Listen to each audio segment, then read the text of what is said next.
नमस्कार, मैं अंजू शर्मा आपके सामने उपस्थित हूँ मेरे संग की औरतें पाठ के सार का अगला भाग लेकर। लेखिका मृदुला गर्ग।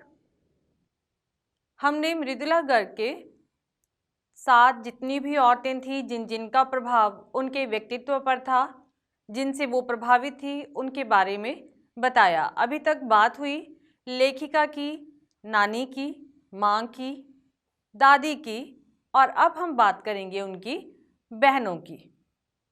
तो लेखिका की बहनें 4 बहनें थी। पहली सबसे बड़ी थी मंजुला भगत, घर का नाम रानी। दूसरी थी उनकी बहन,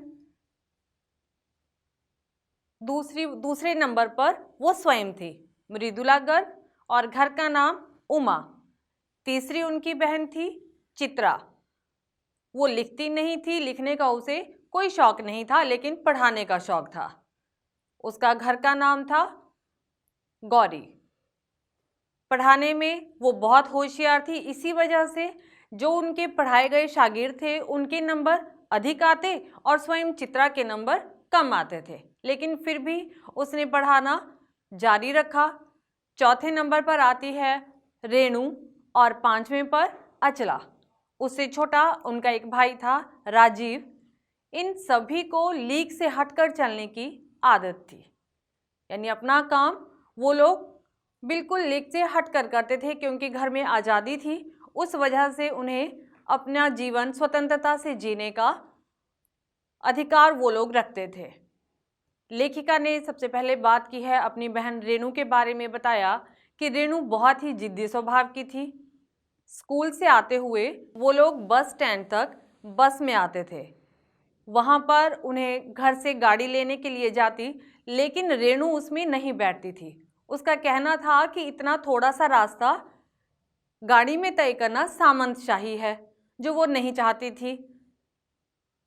गाड़ी होने के बावजूद भी वो पैदल ही पसीने में लथपथ घर पर पहुंचती थी, लेकिन वो गाड़ी में नहीं बैठती थी। उसके बाद उन्हें पढ़ाई का ज़्यादा शौक नहीं था। जब भी स्कूल के बाद जब बीए करने की बारी आई तो सभी ने उसे कहा कि बीए करे, लेकिन वो अपनी जिद पर अड़ गई कि उसे आगे पढ़ाई नहीं करनी है। कोई एक कारण बताओ कि मैं क्यों बीए करूं, किस वजह से करूं, इसका मुझे क्या फ़ायदा। ऐसे बहुत से सवाल थे जो रेणु के दिमाग में घूम रहे थे और वो आगे पढ़ाई जारी करने के लिए मना कर रही थी। बात पिताजी तक पहुंची। लेखिका के पिताजी ने समझाया कि बीए करो, क्योंकि इससे क्या होगा, तुम्हें बहुत अच्छी जगह पर तुम्हारी नौकरी लग सकती है, तुम्हें शादी के लिए अच्छा घर मिल सकता है। कई तरीके से उसे समझाया गया, लेकिन वो अपनी बात पर अड़ी रही कि उसे नहीं करना है, नहीं करना है। बाद में पिताजी ने थोड़ा डांटते हुए सहज भाव से कहा कि रेणु तुम बीए करो, क्योंकि मैं तुम्हें ऐसा करने के लिए कह रहा हूँ। अब रेणु के पास और कोई चारा नहीं था, वो बीए करने के लिए मान गई। इसलिए नहीं कि उसकी इच्छा थी आगे पढ़ने की, बल्कि इसलिए कि वो अपने पिता की बात को नहीं टालना चाहती थी और उनकी बात का उसने मान रखा और आगे पढ़ाई उसने शुरू कर दी। लेखिका मृदुला गर्ग अपनी शादी के कुछ समय के बाद बिहार के डालमिया कस्बे में रहने लगी। डालमिया एक छोटा सा कस्बा था। हालांकि जो लेखिका हैं वो दिल्ली जैसे बड़े शहर से गई थी, लेकिन डालमिया में ऐसा माहौल था कि यदि वहाँ पति पत्नी भी पिक्चर देखने सिनेमा हॉल में जाते तो पति अलग बैठते, यानी मर्द अलग बैठते थे और औरतें अलग बैठती थी। लेखिका को नाटक करने का बहुत शौक था। उन्होंने वहाँ पर हार नहीं मानी और अपनी विचारधारा के बहुत से लोगों को अपने साथ जोड़ा और एक नाटक मंडली तैयार की।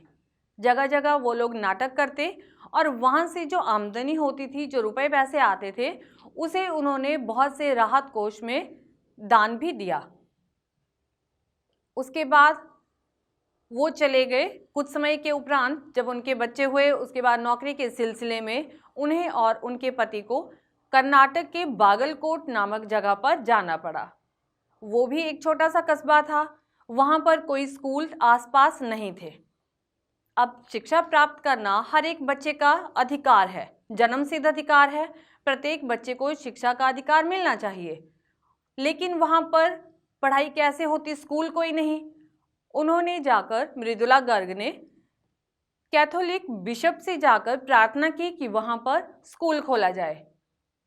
अब आप सोचेंगे कि बिशप क्या है, तो बिशप जो चर्च के जो बड़े पादरी होते हैं उन्हें कहा जाता है बिशप। तो उनसे प्रार्थना की कि यहाँ पर एक अच्छा सा स्कूल खोला जाए। उन्होंने इस बात में अपनी असमर्थता जाहिर की, उन्होंने मना कर दिया। लेकिन लेखिका ने हार नहीं मानी। वो फिर भी अपनी कोशिशों से बहुत से और लोगों को अपने साथ मिलाकर उन्होंने बहुत से अथक प्रयास किए और एक छोटा सा स्कूल खोल लिया। कुछ समय के उपरांत उस स्कूल को कर्नाटक सरकार से मान्यता भी दिलवाई। लेखिका बहुत जिद्दी स्वभाव की थी, लेकिन अपनी बहन रेणु से थोड़ा सा कम। रेणु का एक और वाक्य आपको बताते हैं कि एक तो वो जिद्दी स्वभाव की थी ही, क्योंकि उन्होंने क्या किया कि एक बार 1950 की ये घटना थी, दिल्ली में बहुत ज़्यादा बारिश हो रही थी। इतनी अधिक बारिश थी कि पूरे शहर में पानी ही पानी था। जाने के लिए कोई जगह नहीं, ना कोई बसेज आ रही थी, यातायात के सभी साधन ठप थे, बंद थे।